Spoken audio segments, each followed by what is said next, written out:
You're the founder of Aquila, a super exciting company based in Marrickville, Sydney. I would imagine I was shooting lasers through my eyes. I got really interested in artificial intelligence, and I wanted to be like the best. We could simulate like a fusion reactor using deep learning. The first one I built was actually a cryptocurrency app. So it was like a graph kind of database of different places in the world and different like activities and locations within those places in the world. And I got to like the top 0.1% in the world in that platform. Energy at a core level is the currency of civilization. In the stratosphere, you can get 50% loss over 2,000 kilometers in space. We'll have a commercial product out in market within 2 years. But it should be possible to have these networks for providing energy security to around 1 billion people within 10 years. This is Mark Pawlikowski, and welcome to the TechMates podcast, where my partner Henrik and I explore how Kiwi and Aussie founders are reshaping the future and what sets them apart.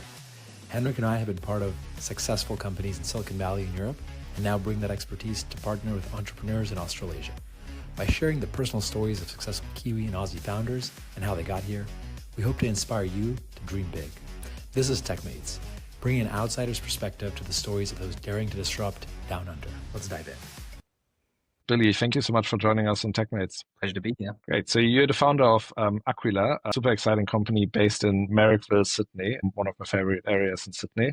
We want to learn more about the company, of course, but want to understand a bit more, as always, about your background. We just were talking, you grew up in Brisbane, which must be an amazing place to grow up. How was your childhood? How is it growing up in such a nice city? Yeah, absolutely. So I spent most of my childhood in Brisbane. First couple of years of my life were actually in Jakarta, Indonesia. My dad was an expatriate doctor, and he was working around Southeast Asia at the time. And then we came back to Australia when I was about 5 or 6, originally in Perth, but then moved to Brisbane. I spent the rest of my childhood in Brisbane. Yeah, it's a great city. It's very warm, a very warm climate in Brisbane, Queensland. So in Brisbane, I spent most of my childhood in this place called Mudgee Beach, which is a bit out from it's muddy. It's a bit removed from the hustle and bustle of the city. And so we always took a bit of time to drive in and to school and back again. And it was just like a fantastic place to grow up. Like we had this massive kind of backyard and there were like all these mangrove trees and a relatively muddy beach, but it was a great place to kind of explore. So definitely have some fond memories of my childhood. Also, I guess a lot of foundational experiences, just like reading and exploring nature and my brothers were very athletic as well. I'd often be at school kind of reading while they were doing their sports. So it was definitely gave me space to develop a lot of my passions in my childhood. Do you remember your time in Jakarta as well? Or were you too young? I do. I remember a few things about Jakarta. One, it was very polluted. So we lived in a part of Jakarta, very high population density, lots of traffic. I remember that quite strongly, but also like just a great sort of service and sort of kind people around everywhere, community. So there was like really interesting things about it. And I think one of the fascinating things for me at the time was looking at like the, I guess, level of infrastructure that they had in Jakarta and how you have all these developing places, which people don't necessarily have like access to the same levels of, I guess, filtered water, electricity, I guess even transportation that we sort of take for granted in developed countries. So it was really interesting for me to sort of grow up in that place and have a direct experience at a young age to like all of that, developing environments and sort of seeing the problems, seeing the solutions, seeing the kind of juxtaposition between like Jakarta and the other cities I grew up in throughout my childhood. Yeah, and you mentioned your brothers were a lot into sports and you weren't that much. You were more into kind of reading and books. Yeah, I'd say so. I was a very detached kid. I was in my head a lot, sort of imagining things about the future and about technology and dreaming about how, things could be better or things could be different in the future. I was very, very imaginative growing up. And a lot of people thought that there was actually something wrong with me because I was so kind of detached from the typical concerns of like a young kid. But I think it was just in reality, I had a set of interests that were very different to most kids my age. And that kind of led me into a big reading habit, especially around like technology and especially space exploration, the planets, the stars, like the universe. It was all very fascinating to me. And I developed that sort of passion and that hunger for knowledge throughout my childhood, in part because I wasn't really as sporty as my brothers, and because we lived like so far from school, and we always had to have our parents come and pick us up. That gave me a lot of time to spend at the library while my brothers were playing sports. And when you were like in your head a lot or whatever, like what were you actually thinking about? Do you remember? Yeah, I had a very rich imagination, so I would, play games in my head. Actually, relevant one, I would imagine I was shooting lasers through my eyes. Yeah, that's quite relevant to Aquila, actually. Or just like that the sort of things around me were moving in some ways. I could see them kind of reconfiguring. It was very daydreamy. It was like just a sense in which like I could reimagine the world around me and sort of paint a picture in my mind of what things could be. That was most of it. Yeah. And how did that translate into like what you actually did? Like your daydreaming, did you then like try to pursue those kinds of topics like in the stuff you're reading, or did you try to build stuff? What was the implications of that? Yeah, I mean, I'd certainly play a lot with like I guess like all kids do this, but I had toys that I'd imagine in various situations and kind of build different scenarios in my head for like what was going on with the toys. That was definitely was sort of building through that. I also was very expressive creatively, so I love to write stories and narratives and compose music as well. I was just very expressive in the way that I wanted to paint a picture around me of the world. So it was just a lot of creative drive and a lot of like imagination, a lot of expression. Was it driven by you kind of like wanting to see the world in a different way, or was it driven by you kind of just thinking that it would be cool if the world, like what was it sort of, I guess, the underlying driving like force for a lot of this? I think it was just play. Like I just loved play and sort of imagination and sort of bringing something new into the world, even from an early age. It was just a manifestation of that creative drive I have, I'd say. Did you read a lot of science fiction then? I did, yeah. Lots of science fiction, lots of fantasy, but mostly actually, like my reading habit was mostly on science and technology. So I'd read journals and astronomy magazines, and there was actually Cosmos, Carl Sagan. Then there was one done by Neil deGrasse Tyson. There was also like the Brian Cox documentaries, which I loved as well, about the universe. So it was mostly just nonfiction and kind of different things I was reading about science or technology or space or space, exploration, astrophysics, like all these different topics that I was very interested in. It wasn't just books, it was also articles, blogs. There was one called Centauri Dreams, which is about exploring interstellar space. Obviously YouTube channels as well, about, I guess, megastructures and like all these cool things we can do with the resources we have in the universe. Like a lot of those passions have just kind of followed through for my entire life, essentially. Did you do well in school, or were you just daydreaming somewhere else? Yes, this is the really interesting thing. My school results were like either really, really fucking good or like really, really fucking bad. Like there wasn't really an in-between. So the subjects that I was interested in, I'd get like extremely good results. And the subjects that I wasn't interested in, I'd essentially fail. And I had that pattern throughout basically the entirety of school until like the last kind of years where I could focus in on the subjects I was interested in. I ended up doing very well, and same sort of story at university. But it was a very different kind of, distribution of results than you'd expect, I'd say. Right. So were you doing very well in math and physics and that kind of stuff, I would imagine? I was, yeah. Doing very well in math and physics, doing not very well in physical education, and even like, I guess, art or different like subjects that I just didn't really feel were I was interested in that particular topic. Like I just wouldn't be able to force myself to do well in those subjects. And did you already, like in your last year in high school, were you already thinking about what you want to do with, I guess, those gifts in these specific fields and kind of your passions? Yeah, I was very uncertain, I'd say, in high school. I didn't really know entrepreneurship, like specifically was a career. I think I always knew I wanted to do something great in the world and sort of change the world in a big way, but I didn't know how I was going to do that. And so it got to the end of school, and like, while I'd done very well academically and even, in like co-curriculars like music and cross country and rowing, I just felt like I wasn't really fulfilled. Like there was something kind of missing from what I was doing, and like I wasn't really proving myself in the way that I could have. So it was only really after school that I discovered this passion for entrepreneurship and sort of creative expression through company building and platform building, which is something I've been doing ever since. Was it already something you you discovered during university then, right? Yeah, it was actually specifically the summer after school ended. I felt very unfulfilled, and I wanted to like express myself more through like different mediums. And I got really interested in artificial intelligence, and I wanted to be like the best within that sort of field. So I was reading deep learning, the textbooks, and like I was taking machine learning courses as well. And I went to like the machine learning groups and met certain people there, and certain people there were doing startups. And I started thinking, hey, like with all this generative AI capability,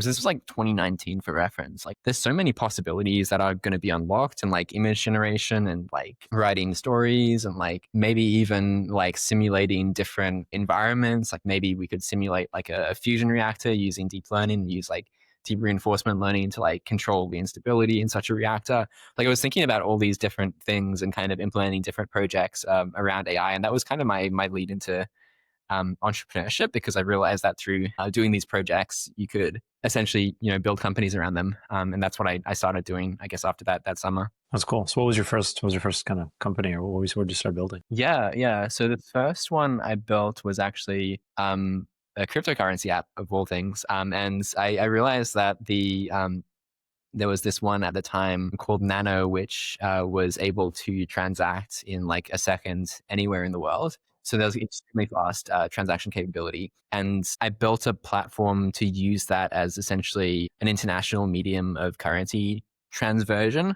So like you'd transfer in Nano and then you'd reconvert back into the currency that you were sort of looking at transferring to the other person. And you can use the sort of cryptocurrency as a transmission medium for that payment. And that was the first kind of app I built. And then the second was a travel planning platform. So using like recommendation engines, looking at like all these different places in like particular areas, I arranged it in terms of graphs. So it was like a graph kind of database of different places in the world and different like activities and locations within those places in the world. And it was called Planet. It was, you could go into these places and look at the different sort of activities and locations and like sites within like a particular place. And the recommendation engine would like collate all that info and then like arrange the recommendations based on what it thought you would like. So it was like kind of implementing a bit of AI as well to make that all work. And then the third one was virtual power plants. So like essentially collating a lot of different household batteries to solve grid balance issues on the supply side, and designing algorithms to optimally trade energy. And then deployed that onto an industrial battery at UQ and sort of did a bit of energy management with their battery systems and the sort of solar farms there. And in parallel, I was very interested in that sort of fusion problem and AI problem, and like trying to understand like how you could control like these plasmas in tokamak reactors. But that was something I never really solved. It was just something I was tinkering away with. Actually, there was a lot of things I was doing in parallel as well. Like I was interested in Project Euler, which is like a set of like complex math problems on the internet that you can solve with like programming. And so I was constantly doing those problems. I think I got to like the top 0.1% in the world in that platform. And there was also like HackerRank. So like programming as well, like solving different problems. I was just doing that for fun. Yeah, and like building all these platforms as well on the side. Like a lot of them, I mean, I didn't achieve success, although like in terms of making a lot of money, but there were quite a few people using the platforms I was building. But because we weren't making any money, or I wasn't making any money, like hosting them all was challenging. So a lot of them I've just ended up shutting down. But it was definitely a good experience building all of those different systems. That's cool. And so like, how does that bring us to the present moment? Was it after that you started Aquila, or was there some steps between that? Yeah. It was right after that I started Aquila. I was actually working on the virtual power plant project, and it was 2021. So I'd sort of started working on the energy system at UQ, and I understood a bit more about energy because I'd been sort of working in that sector. So 2021, then at the time, this kind of ties back to an earlier interest, Breakthrough Starshot project. Released all their technical papers about like how you'd build a 100 gigawatt class system to beam laser energy into space, and shoot a light sail off to Alpha Centauri in like a lifetime, so relativistic velocities. So I'd actually initially read about that on Centauri Dreams, like a blog about interstellar travel and exploration and like different technologies that can enable that, all the way back in 2016.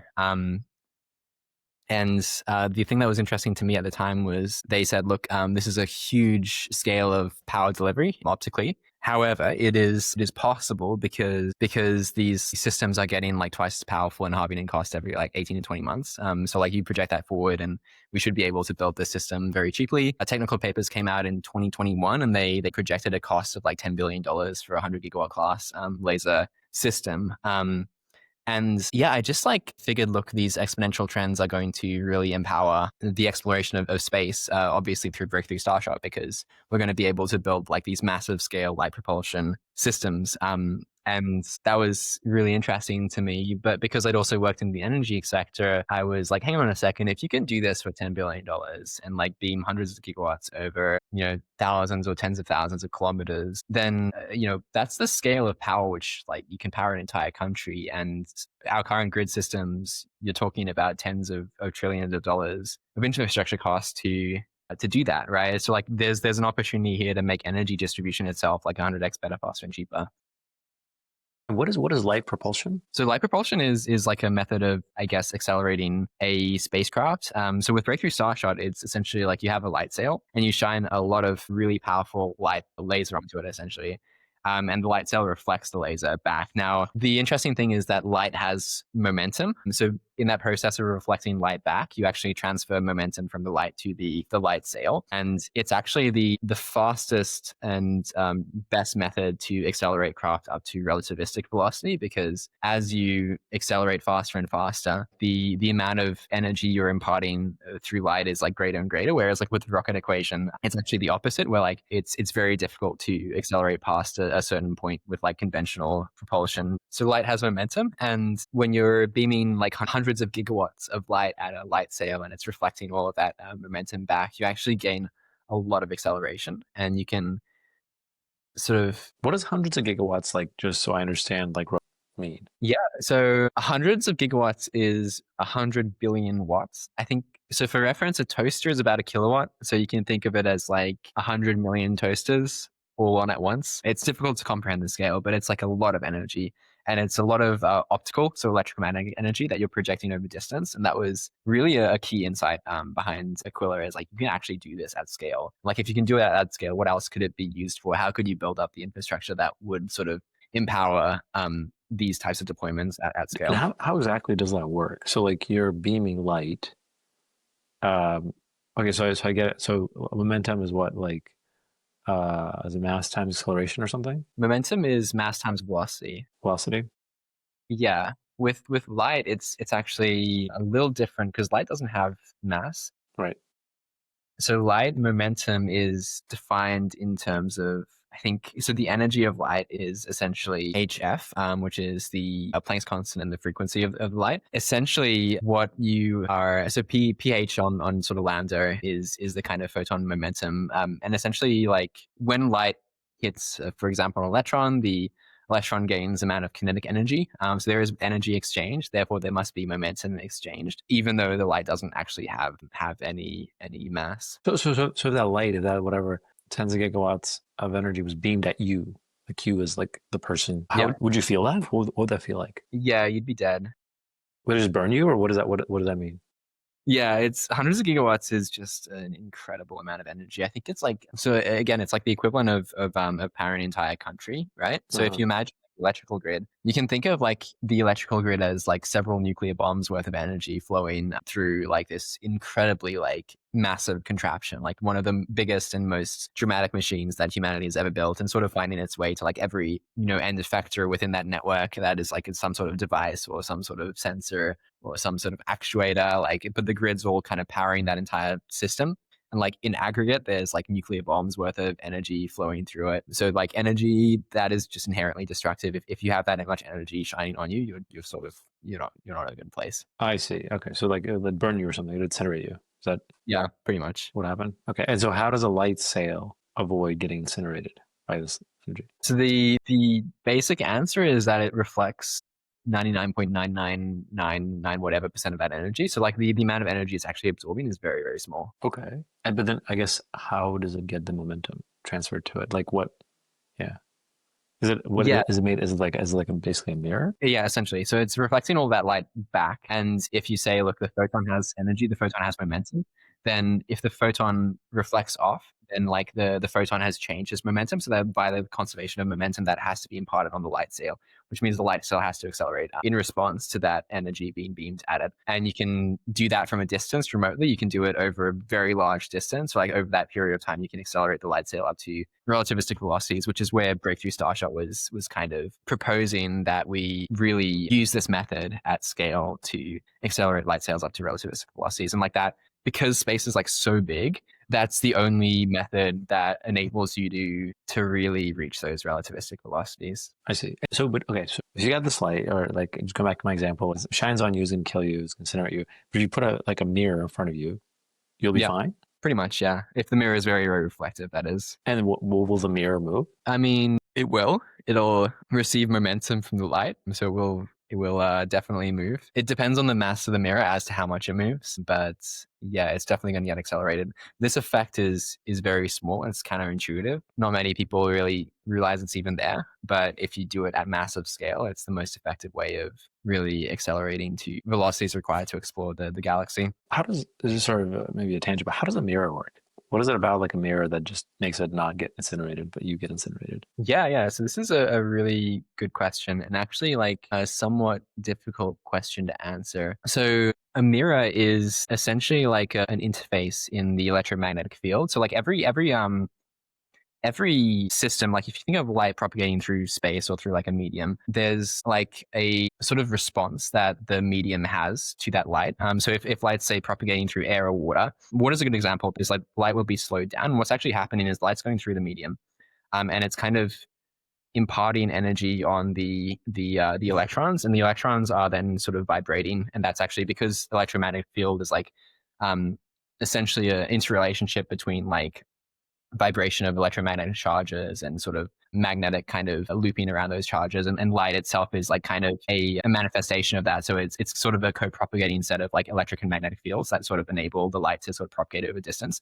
Anyway, so if you think of a mirror, what's happening is the light actually goes onto the mirror, and it's sort of the change in the sort of dielectric response, or the change in the response of the electrons in that material to the light and how they oscillate through the layers of that mirror is such that it sort of creates an interface where the light cannot sort of propagate coherently, and instead it has to sort of all bounce back. And like using that, essentially that reflection of the electromagnetic field, you get the signal sort of bounces back from that interface. So it's like very complex physically. The core of it is that any light is essentially a electromagnetic field, and it causes electrons in the sort of materials that it interacts with to respond to that field. And that response in a mirror is tuned in such a way that the signal or the electromagnetic sort of effect gets reflected straight back. And is that true for every wavelength of light? No, because this is like kind of getting into the entire idea of like dielectrics and like how you tune a mirror to be like super reflective at a particular frequency. But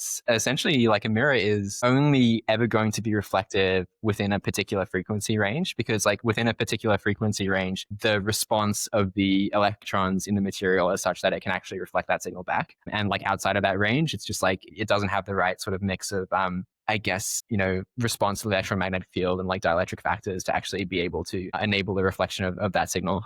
So with like a specific frequency of light, you are able to actually tune the material to be like super, super reflective. But over a range of frequencies, it's very difficult to do that. So for like your sail, what's the frequency of light that it's tuned to? Yeah, I mean, it would be tuned to the frequency that you're delivering. So with scalable laser systems and like with propagation through the atmosphere, you typically find that that's around 1 micron. So it's a little bit into the infrared, and the sail would be tuned to reflect very high amounts of energy. So 99%. So that actually means that like if I'm standing in front of this mirror, it's not like a regular mirror where like I can see my reflection in it, right?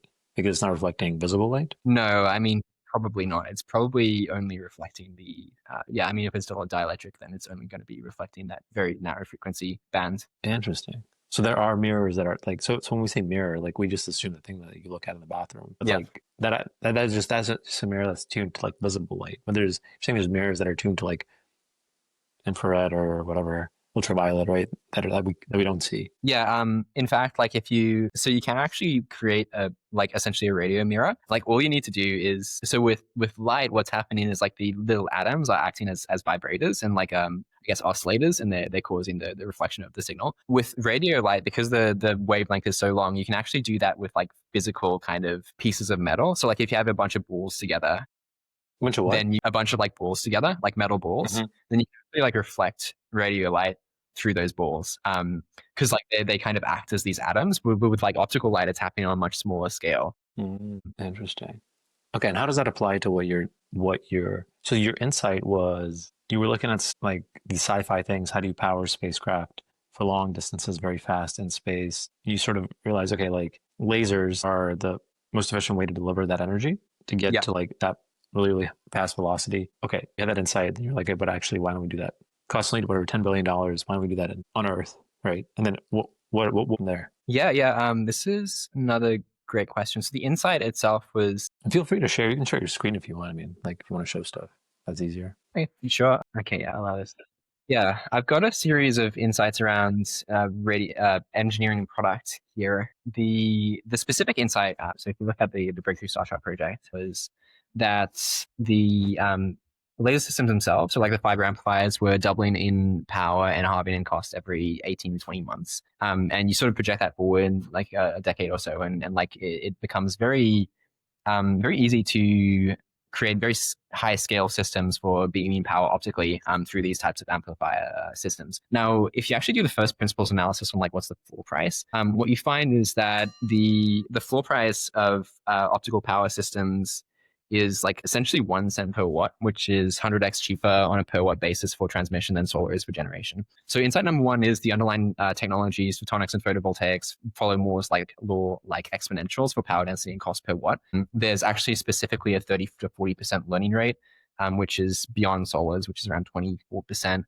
That just basically means that every doubling in production capacity, you see a 40% drop in cost. That's an incredible learning rate and one of the steepest learning rates in technological history. And is that just for solar? Yeah, so solar's learning rate is 24%, which is lower than the photonics and photovoltaics learning rate that we see in optical power, which is around 40%.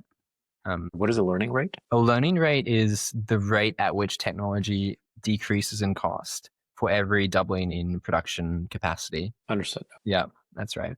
So insight number one, exponentials in sort of optical power delivery. That would mean that the cost is going to go down, the power is going to go up over time. Insight number two is that... don't you still need to actually generate that power? So I understand transmission. You're sort of saying you can transmit it like really fast. Don't you still need to like...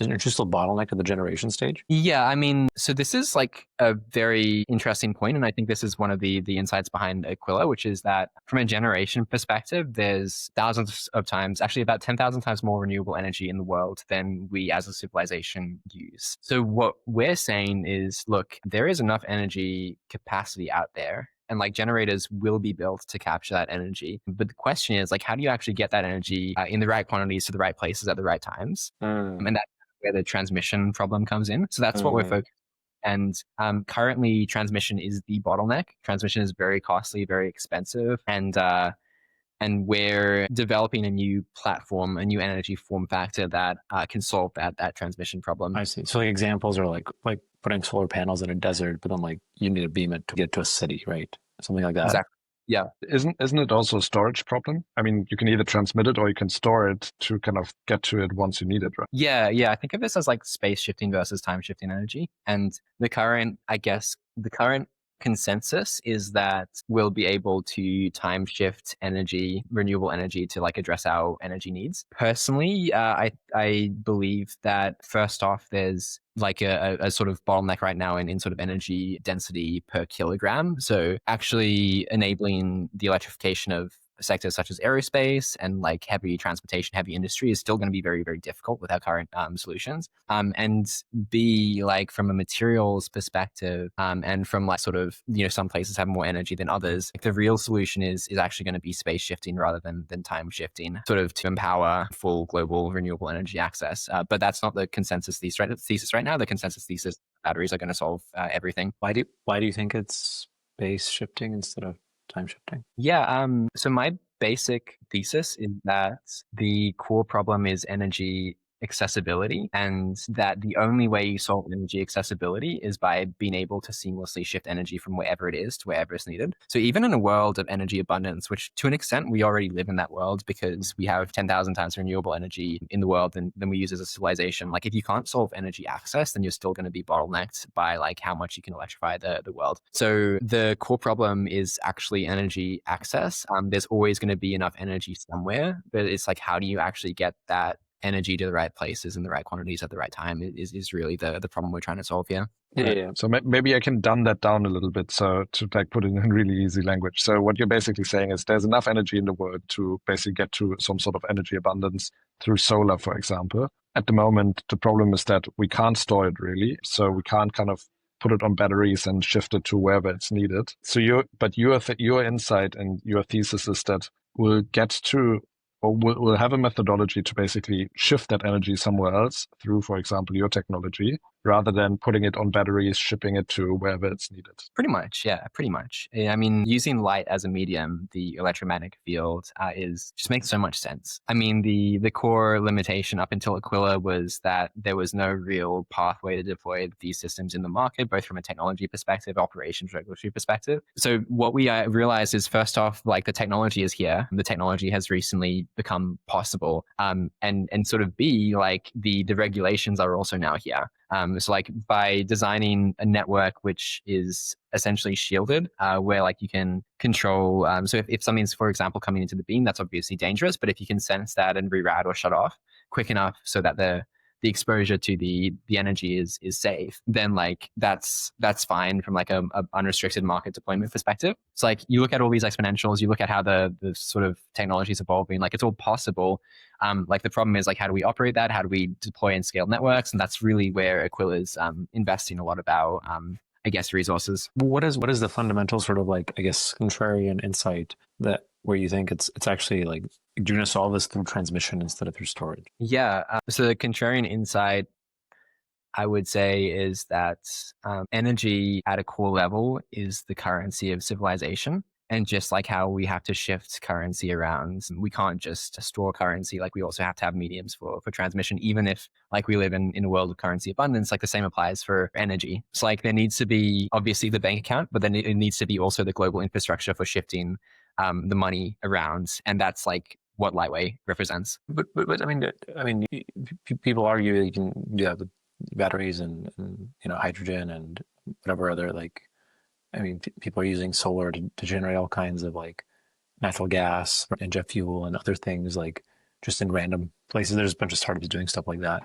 So why not? I mean, yeah, why is their approach kind of like not the right one, or why is yours better? Yeah. It's all very materials driven. So I think there's like a limitation around like energy density and speed. So like I do think of this in terms of the trends of history. And what the trends of history show is generally like, so this is like another maybe contrarian insight here, which is that the way, I guess, the consensus is suggesting that the energy sector is going to evolve is actually towards more localized networks and I guess very physical methods of transmission between those localized networks. So what I mean by that is, so in communications, we've had a trend towards essentially global connectivity. There's like an internet of information, but there's no internet for energy. And in fact, the opposite is happening in energy. People are saying, look, energy is too difficult to get around. We're going to disconnect all these communities from the grid, and they're going to have their localized microgrids, and like they're going to do what they need with like batteries and solar and whatever. But that's like totally against the trend of history in like every other sort of sector, whether it be global trade or information, the internet.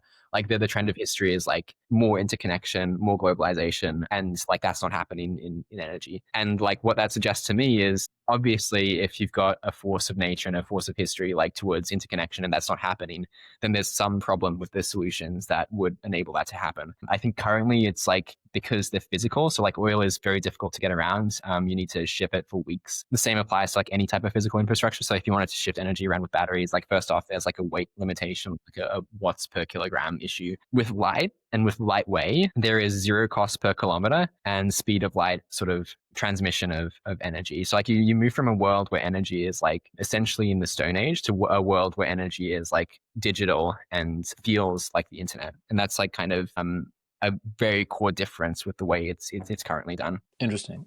So I see. So you're sort of, because I mean, your examples of trade and the internet and whatever, I mean, you're sort of saying they actually globalize and like they go away from the local, like more the global interconnected. I mean, the difference with energy is like there is a physical component, whereas like the idea of a trade network or the idea of like the internet, it's I mean, they're kind of weightless, right?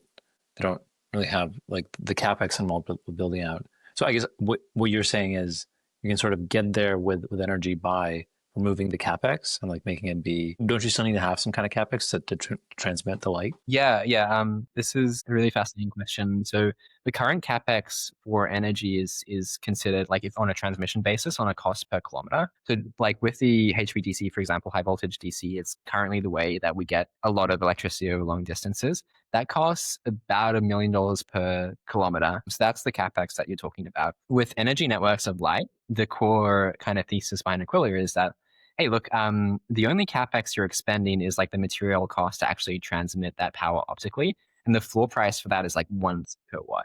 And then like once you've built that infrastructure, the sort of scaling and reconfiguration costs of a network are essentially zero because you're able to just redirect the light through like different pathways, and like the cost per kilometer for a light beam is zero. So in that world, energy feels a lot like the internet, similar to how Starlink made information essentially borderless and like reconfigurable. Like you could access the internet from anywhere through Starlink. The same could apply to an energy network. And that seems to be what the trend of history is towards. That's what we're kind of building towards. I see. So there's not really any kind of like concrete insights around cost of your solution versus the existing kind of like whatever hydrogen or batteries or whatever. You're more kind of thinking from analogy around like how did this happen in similar phenomena in history? Yeah, I suppose we're trying to provide like the fastest and most efficient, most like scalable transmission architecture. And we're thinking of energy as a currency, and we're trying to provide the kind of global financial infrastructure, so to speak, for energy. Mm-hmm. You do that in a world where like we have thousands of times more renewable energy than we need, and the cost of generating renewables continues to decrease, then it's obvious that renewable energy just becomes the dominant sort of source of power to power global civilization. What are you actually building? Our mission is to empower the future with an infinitely scalable energy network of light. So there's a few key points there. Empower the future. So what does the future look like? How do we empower that with an infinitely scalable energy network of light? How do we build an infinitely scalable architecture that enables us to empower the future? So for us, the future looks like renewable energy, electrification, autonomy to a degree. And we're building products that can shift energy dynamically, optically, so through beams of light to empower these types of applications and electrification. So the way it works is we have a set of products along a roadmap that scale the sort of capability we can deliver energy over. So the first product is essentially a power beaming system for drones, and it enables us to charge drones as they fly so they can fly forever. Now, the reason that's important is because A, it enables us to fly drones forever. B, it enables us to prove out the capability in the market in a high value use case. So we can get that operational kind of foundation on which to scale. And then given that operational foundation, it's really about scaling. So that looks like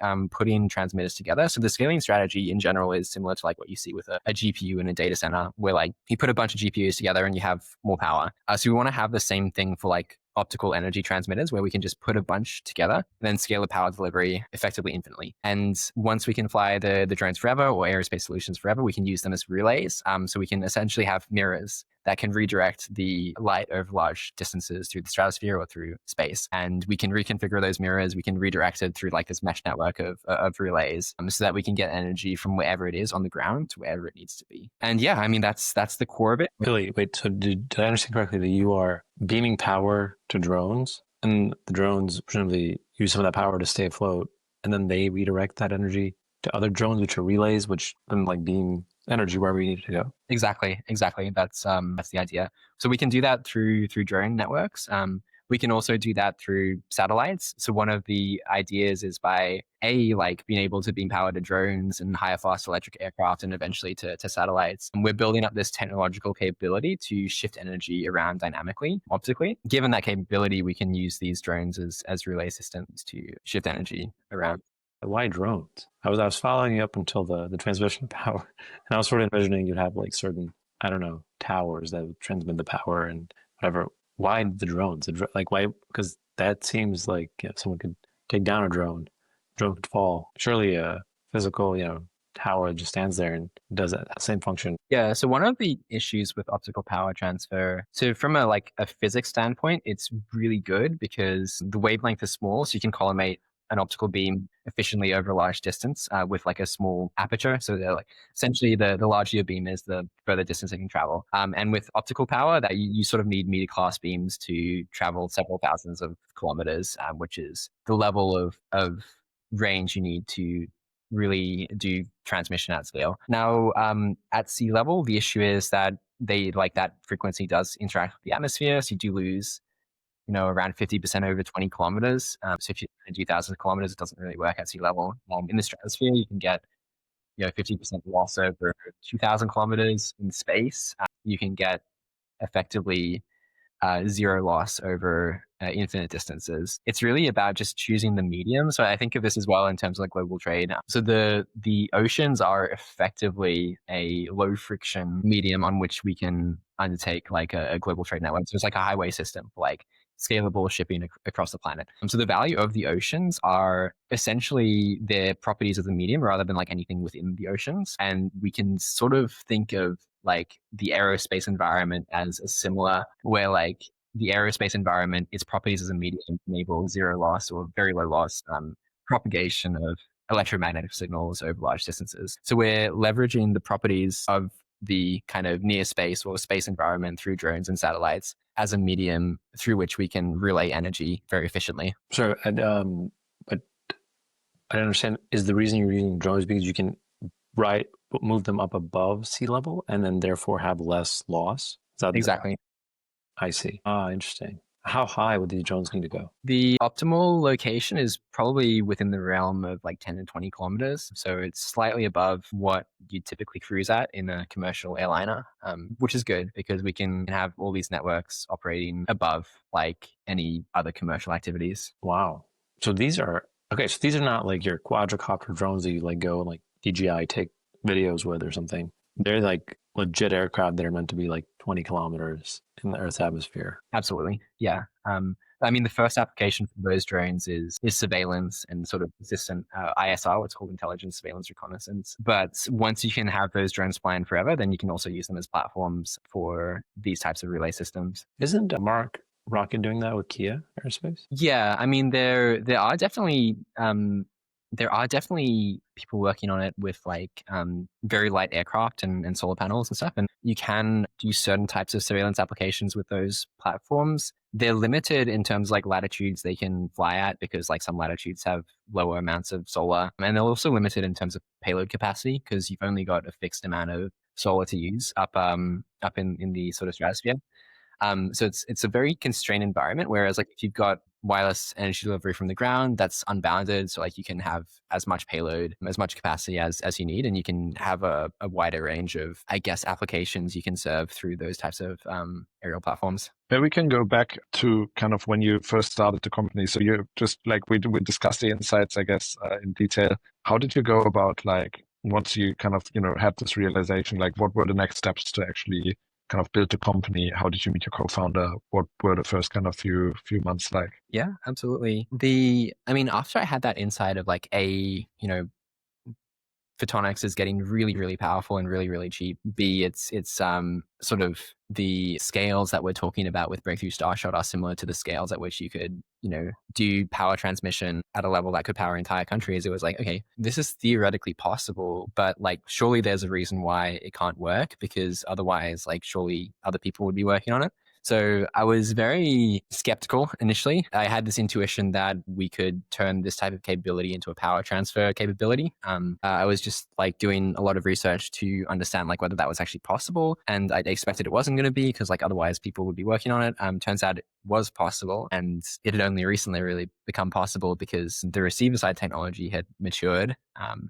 and you sort of found these low cost modular scalable transmitters off the shelf as well, because it was possible from like a technology perspective. So at that point it was like, okay, let's try and develop this. So I met my co-founder. We were kind of exploring the idea. I went over to New Zealand and we started building like these initial prototypes to do it on very small scale. Initially, it was just like solar panels and like small lasers. And we had like a demo where we were powering a drone in a lab with like a watt of energy, and it was blinking an LED to show the power transfer. And yeah, I mean, that was the initial process, and just proving that like the capability was possible technically. And then now it's like, okay, can we actually design a product that can scale that capability in a way that's useful in the market? Can we actually operate that product in the market?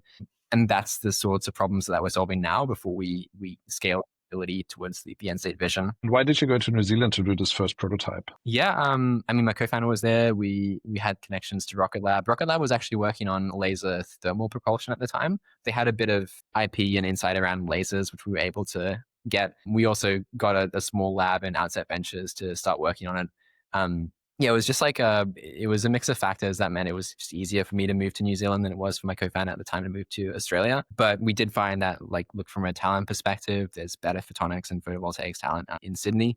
There's better sort of resources. So we eventually shifted the company over to Sydney. Right. And I mean, you obviously have this huge vision of kind of creating this network, but you're also building very like real commercial cases right now, right? With the drones. Maybe you can talk a little bit about like how you can kind of commercialize this at this stage already. Yeah. So I do think of it in terms of speed, power, and distance. And like at every level of speed, power, and distance, different use cases open up.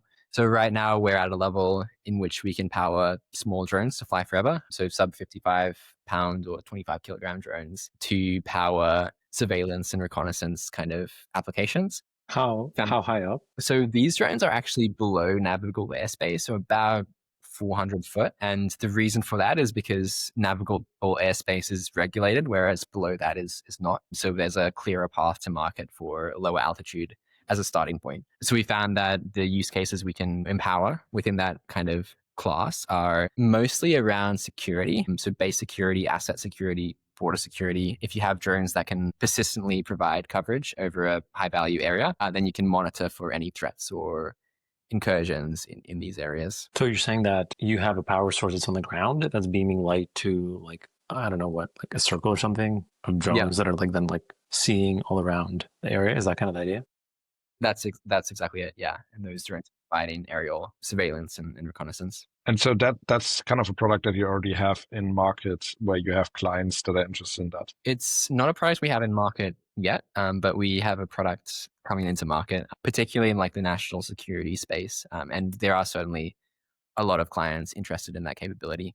But the technology works basically. Like you've kind of proven that works, and you can kind of start shipping it at some point. That's right. Yes. And what stage is it at now? I mean, is it kind of like still prototype, or I mean, I guess, are you thinking this is a product that we're going to like sort of commercialize, or because it sounds like you were on the way to building something bigger, but saw commercial applications for this specific product. How are you thinking about, do you keep going to R&D, or do you actually focus here and try to commercialize and scale and sell this? Yeah. It's definitely at a prototype stage, and with our next round of funding, it's about commercializing, so productizing the technology that we have, showing that we can operate in the market, and setting the foundations for future scaling. Right. So focusing on this, so you like this commercial application. You kind of want to pause here and basically make this company kind of scale this kind of like defense surveillance kind of product. Yeah. I mean, the reason for that is we're currently at this particular scale of speed, power, and distance where like powering drones makes sense. And it also shows that we can actually deliver these optical power products to the market. That's valuable because it sets the foundation for future scaling. So we are aiming to commercialize this level of capability, and then we're aiming to scale it over time. And are these just regular kind of off-the-shelf drones, or are these special drones that you've had to kind of build yourself? We do have the product designed to be integratable with most of the drones in that weight class that you find on the market. So customers can just take our receiver, integrate it into the drone, and then it should be good to go from like an energy reception standpoint. What's the distance that you can transmit this energy on? With the current products, around 300 to 400 meters. And yeah, we'll aim to scale that over time. Because I don't know if you follow kind of the war in Ukraine, but, the drones there, there's constant kind of innovation on both sides. And like there's now the front line is actually like 20 kilometers in both directions.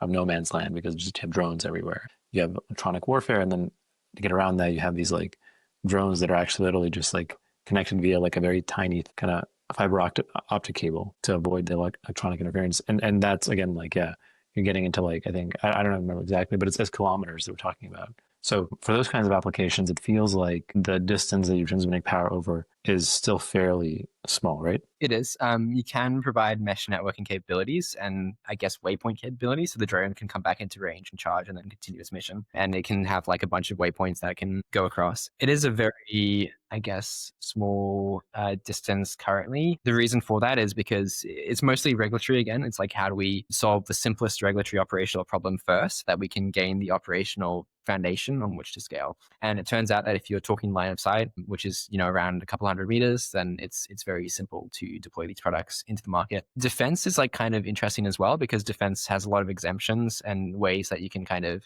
get past regulations in the interim before you have that operational foundation. But we do want to specifically focus on solving the simplest problem we can first, so we can build that foundation on which we can scale. Yeah, understood. And then just more of a practical point, like when you have a drone up in the air, as it gets further away from you, it gets smaller, right? So the target that you're beaming energy to becomes like the size of a tiny, tiny dot. Exactly. How do you actually, so are you just literally like, how does it work? Like the practical like parts of it. Yeah, for sure. Maybe I can share my screen actually to give you an insight into how. I've got these little demos here. So there's a few layers of targeting that we use. One is visual. So what you can see here is a visual target on the receiver, and the transmitter is tracking that visual target. We ended up scaling that quite significantly. Here we've scaled it up to 150 meters.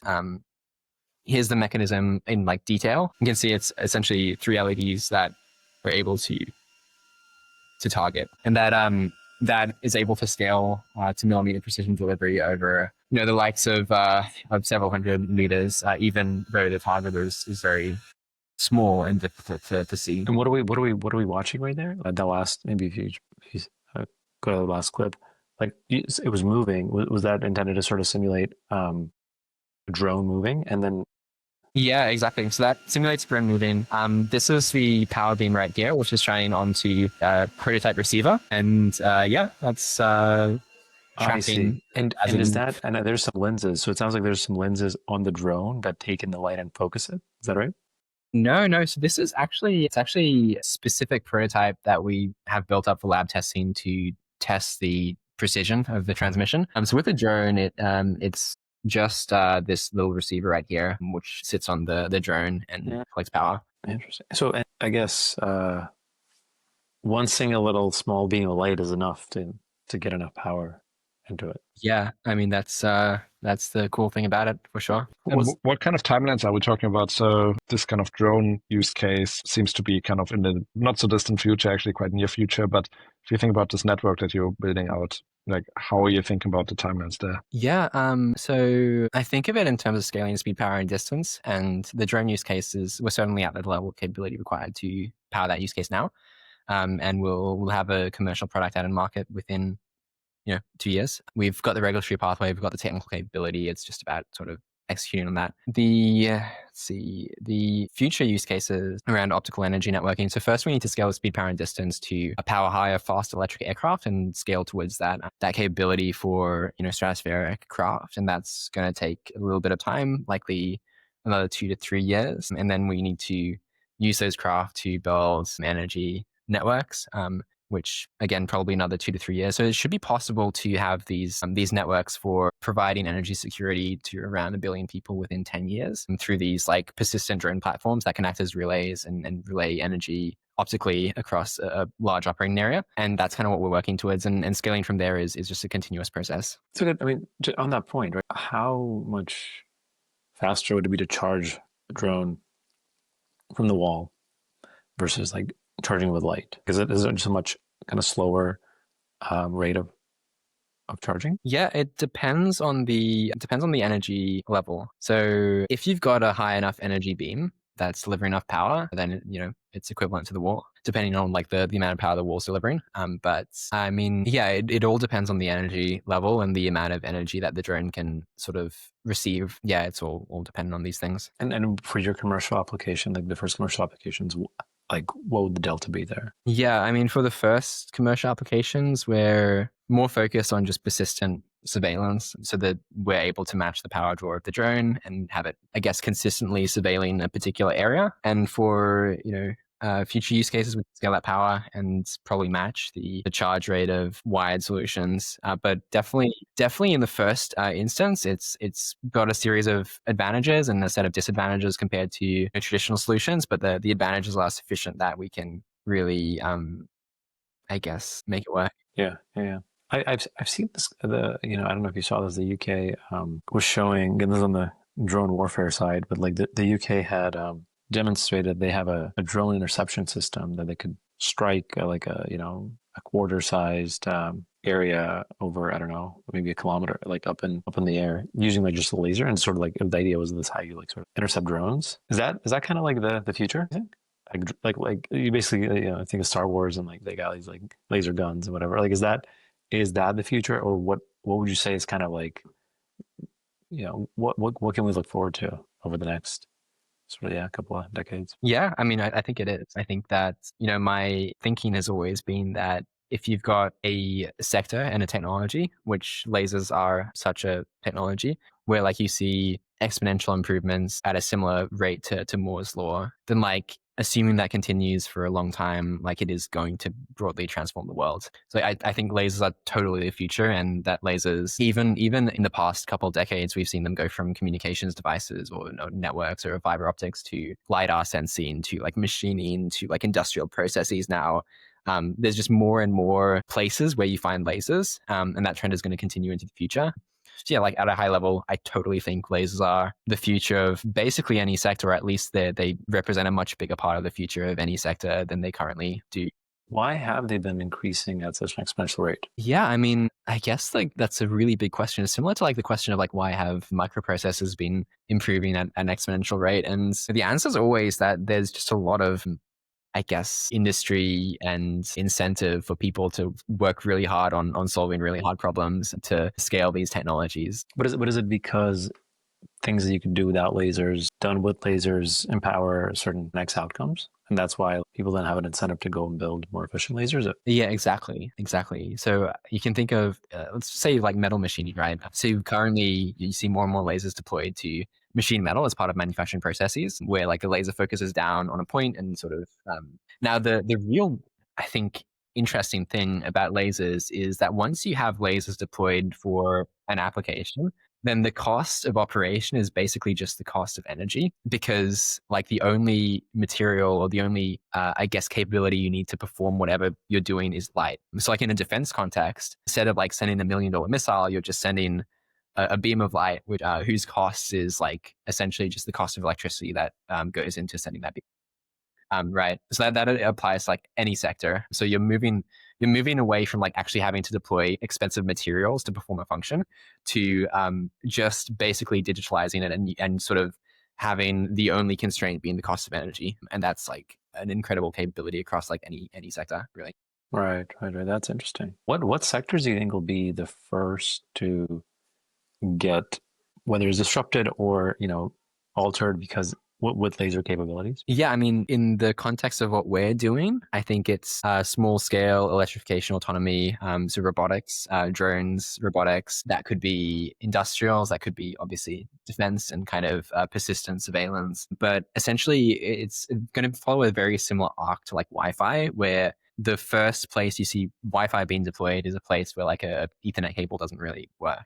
So a place where the receiver side is moving. So robotics, autonomy is like the kind of place you'll see optical power delivered first. And then over time, as the technology improves and reaches price parity and capability parity with like existing solutions, and like any new technology always has like some disadvantage to the existing solution and some set of advantages where like it makes sense in a different application space, and the same applies to wireless energy. But as the technology improves, it generally is able to replace all the incumbent solutions as well. So it's like first about getting that wedge into the kind of mega trend of electrification and autonomy, particularly in robotics. And then over time, through these learning rates, being able to replace and sort of transform the way the world experiences energy more generally. Interesting. And on the robotics and charging is that dangerous for humans? Like if we talked a little bit about this in the beginning, but like if you walk through a beam or like if there's a beam of energy being transmitted, right, just through air, that has the potential, like you said, to like vaporize or harm a human. How do you deal with that? Yeah, I mean, it's a really big problem, to be honest, and it's a problem that we focus most of our engineering on solving. The specific solution is basically, okay, so if you think of like a disk reader actually has a dangerous laser inside of it, but it's still possible to deploy disk readers across billions of devices because the radiation inside the reader is inaccessible. So anytime someone tries to access that, like if you try to open the enclosure or whatever, then like you're not going to be able to turn on the laser because it's got like an interlock. It's got a what? So an interlock, it's essentially a device that cuts the function if the physical enclosure is. Yeah, like laser cutters have that as well. Like if it's cutting, you open it, it kills the laser, right? Exactly. So the way you can think of it is we have like a virtual enclosure around the power beam, and that virtual enclosure is an interlock. So if that virtual enclosure is violated, then the beam shuts off, and we're good to go. So how does that work, virtual enclosure work? Yeah, it's essentially an eye-safe laser that is sized to be larger than the main power beam. It propagates towards the receiver, retroreflects back, and we monitor that signal. If there's anything coming in, then we can shut off the main power beam before there's potential for radiation exposure. Understood. But does that mean that you could have like laser guns like in Star Wars? Yeah, I mean, never say never. Is that going to be a thing? Yeah, I mean, I think that's already a thing. Oh, really?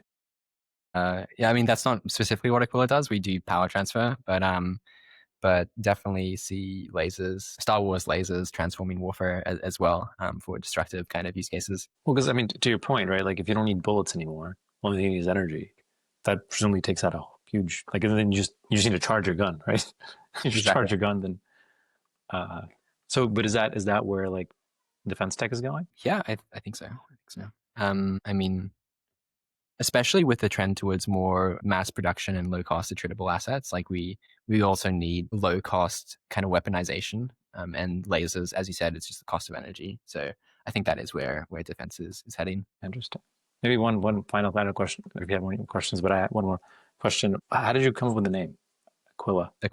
Yeah, this is a great question. So Aquila actually is a constellation. It sits on the band of the Milky Way. It represents an eagle. An eagle. So an eagle gliding on the band of the Milky Way. So there's this idea of like gliding on light. There's this idea of like the eagle symbolism of representing kind of humanity in a way, because throughout history, all these empires have like used the eagle as a symbol of expansion and ambition and whatnot. I think because we do light and energy and the idea of like powering drones and like aerospace solutions and like empowering humanity more generally, it just made so much sense to call the company Aquila. Great. That's cool. I have a final question for you as well. This is such a big vision, right? This potentially transforms how we think about energy in general, and could be a path to energy abundance. How do you explain this to VCs who are thinking about, making money in like 5 to 10 years? Especially, you have a lot of Australian and New Zealand-based VCs. How do you see them? What was their reaction when you kind of pitched that big idea to them versus your recent trip to the US, for example? Yeah. I think there needs to be a mix of both vision and sort of near-term practicality. And we've tried to strike that balance very well with our like drone products and like national security focus. I guess with the current Series A raise, I think that, the way investors think is how much money will this company make over time? And the fact that we have such an asymmetric opportunity to make trillions of dollars and then sort of transform the world at large, it really like scales the time value of money that's invested into Aquila. But like the investors do understand that a lot of that time value of money is far in the future. So I think we do need to have a mix of like investors with like longer time horizons but also like on our side, give near-term sort of money-making opportunities and practical kind of products that we can commercialize straight away. So we can also have an equally large opportunity to make money, or a sort of opportunity to make money in the near term while we're scaling towards that vision. Yeah, no, I understand. Yeah, I think there's probably some investors who rather invest in like B2B SaaS rather than such a potentially transformative idea. But yeah, no, super interesting. Thank you so much for spending so much time with us and giving us all these insights. And yeah, we're really excited about what you're building. For sure. It was a pleasure to be here. And thanks so much for all the questions. It's been really fun talking about Aquila with you both. Awesome. Thank you. Thanks. Thank you for tuning in to TechMates. If you enjoyed this episode, be sure to subscribe, leave a review, and share it with friends. We'll be back soon with more stories of Kiwi and Aussie founders reshaping the future and disrupting down under. Until next time, keep dreaming big and daring to disrupt.